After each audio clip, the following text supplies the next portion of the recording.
சரிப்பா, வாக்குறுதிகள்லாம் கொடுக்குற, உறுதிமொழிகள்லாம் கொடுக்குற, இதெல்லாம் ஓகே தான்.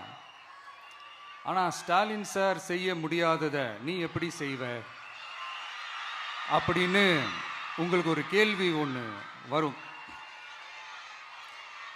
அது சிம்பிளாக ஒன்று சொல்கிறேன். இப்போ தான் ரீசெண்டாக அதை பற்றி நான் முழுமையாக ஒன்று தெரிஞ்சுக்கிட்டேன். நம்ம மாநிலத்துக்கான மொத்த பட்ஜெட் வந்து 4.39 லட்ச கோடிகள். அதில் 30% ஸ்டாலின் சார் டாக்ஸுக்கு போகுது. இது என்னடா புது டாக்ஸ்ன்னு கேட்குறீங்களா?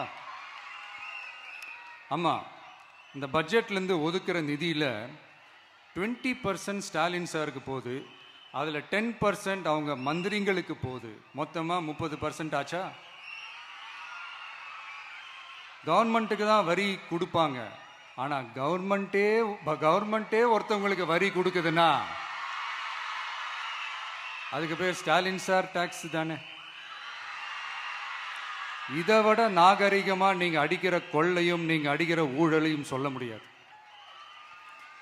மக்களுக்காக ஒதுக்குற பணத்தை நீங்கள் அப்படியே சைடில் ஒதுக்காம மொத்த பணத்தையும் மக்களுக்கே செலவு பண்ணிட்டா ஒரு சூப்பரான நல்ல அரசாங்கத்தை கொடுக்கலாம்ல.